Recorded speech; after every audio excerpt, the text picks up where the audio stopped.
Here's my camp. It's still very much under construction, so that's why there's such a mess laying around here.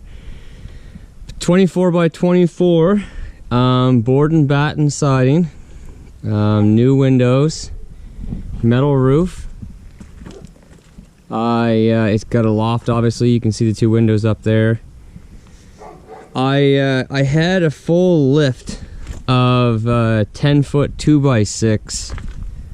I was going to build a garage at my house, and then I decided not to. So I had a full lift of 10-foot 2x6, and that's actually what I used on the camp for the bottom floor. And I then put a 5-foot pony wall on top of that, so that when you're up in the loft, you have all kinds of headroom. So you're not going to be bumping your head, you don't get to bend over, you can walk around up there, no problem whatsoever. But because of using the 10-footers and building my second floor on top of that 10-foot, I have a very, very high camp. So there's a lot of things that if I could do over, I would change a few things.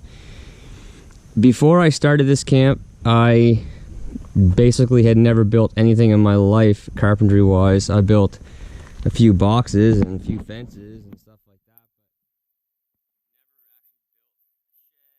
but you know, anything really. So there's all kinds of little things that I did wrong. A few things because I wasn't 100% sure. So the camp is very, very solid. The frame is all rough cut lumber. So all my floor joists, the rafters in the roof, it's all rough cut, so it's actual 2x6.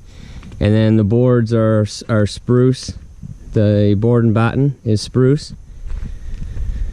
And the windows, originally when I was building the camp, the windows, when he did his, he changed windows in his house. So I designed the camp around those window sizes because they were free. And for Christmas, I actually got surprised by my father-in-law. He surprised us with new windows, brand new to those sizes. So if I you know, if I would have known if we were putting new windows in, I probably wouldn't have selected these small windows here, because they don't really open a whole lot. Obviously they let a lot of light through, but they don't open a whole lot, so you don't really get a whole lot of breeze through them. But so yeah, this is the blah blah blah blah. This is the entry door. Up there I have my soffit that I made out of plywood. Put a bunch of vents into it to let some air out. I'm leaving the gable ends open, so that's why I boarded the side in. And again, I know that probably a bit of a hack job there, but it's there, it's closed, it's secure. That's what matters mainly. Come around, actually we're gonna go around this side because the front side, but here's the back side overlooking this part of the lake.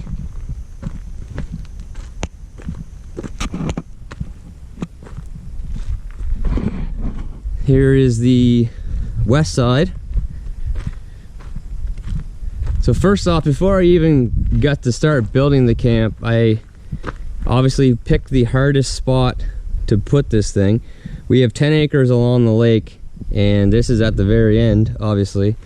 So it was a very long road through some very, very crappy materials, but I got it in. So here we are. So this is the west side. That little window there is actually where the bathroom is going to be.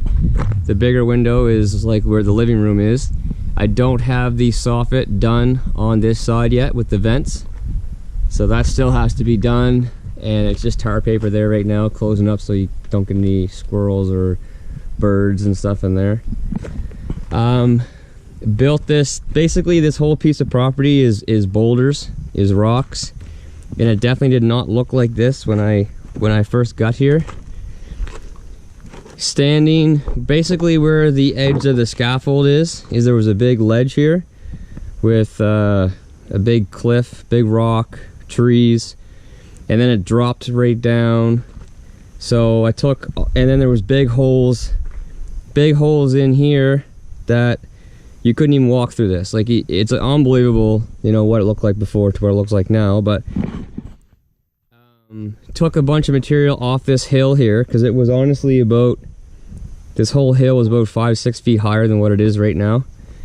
Took all this off, pushed it towards the bank, made like a row of rock around the bank, and then use all the extra fill to fill in these holes down here. But you can tell by the material that it's all rocky, so it makes it a bit tough for leveling up, and obviously nothing's going to grow on that. So I'm going to need to find some soil and get some soil back here before I get anything to grow. But yeah, so I built it on, you know, acted it with a tamper and concrete patio blocks with concrete cinder blocks.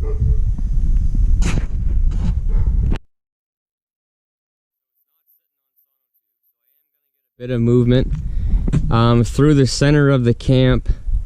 There's actually a few big rocks that I couldn't get out. They were enormous. So the blocks are actually sitting on those rocks, and it is slightly pushing up in the center. You can tell the center is slightly higher. So I have had to readjust the corners a couple times, but that's just what you're gonna have to do with a camp or a shed or whatever. Every once in a while you're gonna have to check the level but here's the big boy.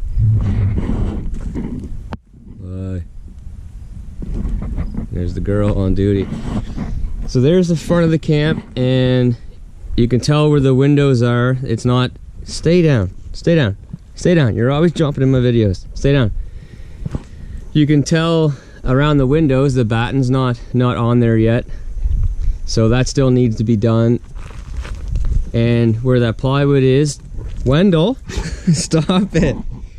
Where that plywood is, patio door, a sliding patio door going there. So you can see here, this is just the board. And we're contemplating putting a big window up there. Of course, the wife wants to do it. I like to do it, but I'm going to be the one doing it. And I know it's going to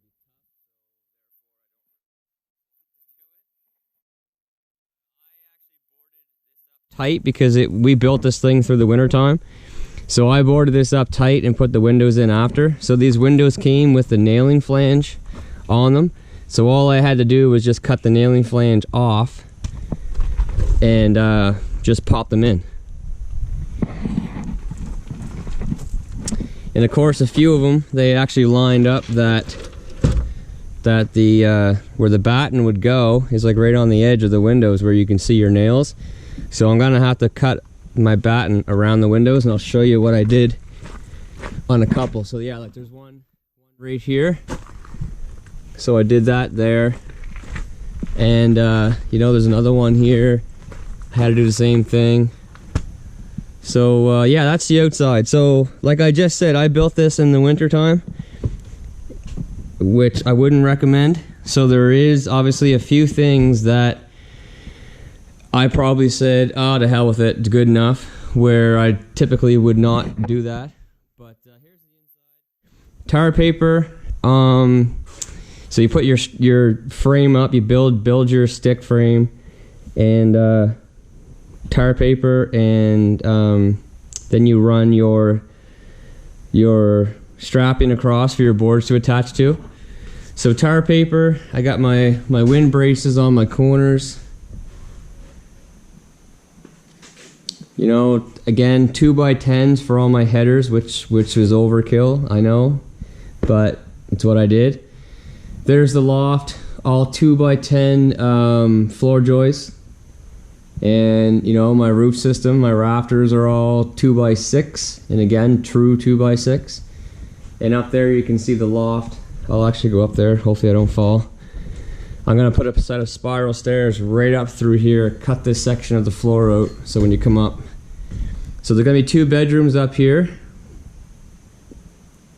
So there's the loft again, all kinds of headroom.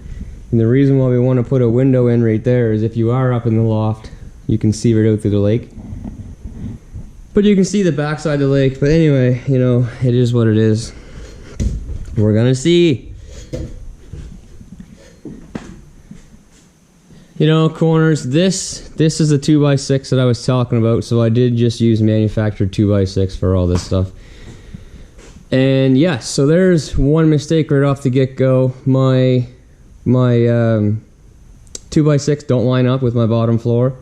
They do in some cases they don't, because when I ran my top plate across, I would start to do my 16-inch from that point. So, you know, there's a mistake. I knew better, but again, you build the wall, you stand it up and you look at it and you go, oh frig. But again, being wintertime, I said good enough. But obviously this is not going anywhere. This is overbuilt. You know, I got a top plate, bottom plate, and an extra plate on my second row. So again, that adjusted the height. So it's gonna take a lot of boards to board the inside of this. And it's gonna take some time, that's for sure. Same as the outside, we want to stay in the outside. But anyway, so here's sort of the floor plan. The kitchen's gonna be over here. We're gonna have like a countertop that comes out to this point, and then obviously like a stove, and I'm gonna do propane probably. Stove and stuff over in this corner, and this is basically gonna be the sort of kitchen area. So you'll be here, you're able to look out and see the lake out there, or you can look out and see the lake out here.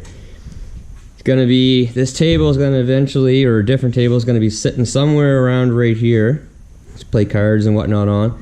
Again, that's gonna be the sliding patio door. Spiral steps are gonna be here. The wood stove is gonna be over in this corner. We're not sure what we're doing with this couch yet. It was given to us, so we took it. So the couch, not really sure. I have a TV that I'm going to either mount on the staircase here somehow, so we can, you know, use up that space that you wouldn't be able to use. So it's either gonna go there, or I'm going to mount the TV above the patio door, or right on that wall there. So one or the other. Either it's gonna be, you know, mounted right about here, because it won't really stick out too much past this or too much past this. It's a 37-inch TV, that's plenty for back here. So others are going to be mounted there, and this couch will probably be pushed the other way and then over to this corner so you can see the TV, no matter where you're at. So there's a good chance that's where it's going to go, or it's going to go on the staircase. So in here, right now it was set up as a bedroom, but this is eventually going to be the bathroom. It's a big bathroom. We'll have a toilet right here. I'm not sure if we're going to do a septic or we're going to just do, not sure yet. So it'll be the toilet here, and then a stand-up shower over here, and then shelving and stuff here. This is just stuck up right now just to, you know, give people some privacy. I had it laying around, so I said, well, let's stick it up. This is going to be sort of the main bedroom when it's all said and done. This is obviously won't be the layout. This is going to be a closet right here. So this will be the sort of the end of the living space, but then there's going to be 2 feet going into the bathroom side. This is going to be a big closet for storage, clothes, you know, everything like that. We don't have a shed back here right now, so, you know, all the tools are obviously out in the trailer, but everything that would be in the shed is either in this corner or up in the loft. But anyway, if you're a carpenter and you're looking at and you're watching this video, there's you know, all kinds of things that I did that I should have done differently, and a lot of things I knew better, and I did anyway, just because of the timeline. Weather was coming. We had a couple bad windstorms that blew my underlay off of my metal roof, so I had to replace that twice. Christmas Day, we had a huge windstorm down here, and it absolutely did havoc on the underlay. But this is a finished product of a board and batten siding. We are going to stain it either with just clear Thompson's water seal or a colored stain. You can tell right now that the sun lays more because it's dyed it. This side the sun doesn't get a whole lot, so it basically looks like it was put on. So keep that in mind. Right away you're gonna get sort of different variances in color, so that's a big reason why we're not sure what we're gonna do. But you know, it was very easy to put on. It goes on pretty quick, and honestly this will outlast me 100%.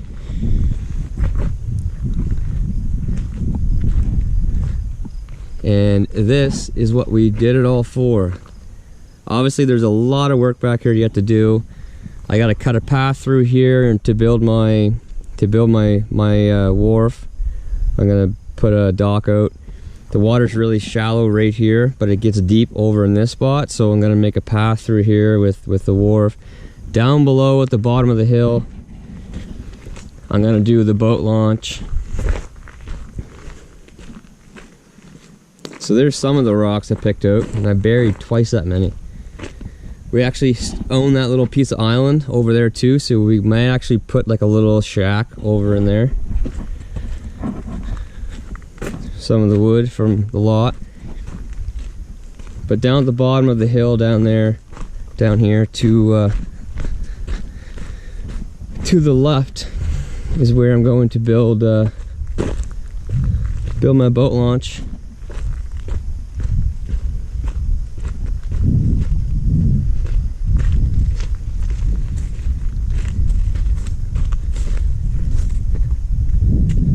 Right in here where I'm gonna put my boat launch.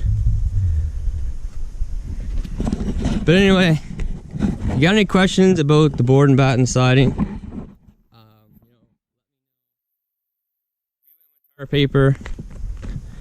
You can use Tyvek and things like that, but most people actually recommend the rain guard, the tar paper. We overlapped it quite a bit.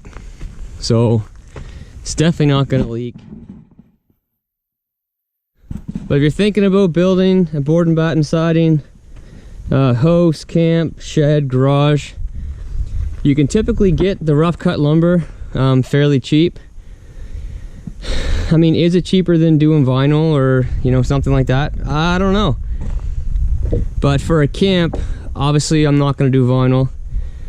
To me, it's just too flimsy to be back in the woods, and you know, I love the rustic look of the board and batten. But anyway guys, hope you enjoyed the video. I know I'm babbling on here quite a bit, but there's just a lot of things that I'm not telling you that I should be telling you, and anyway. But yeah, there's the finished product guys. Any questions, hit me up.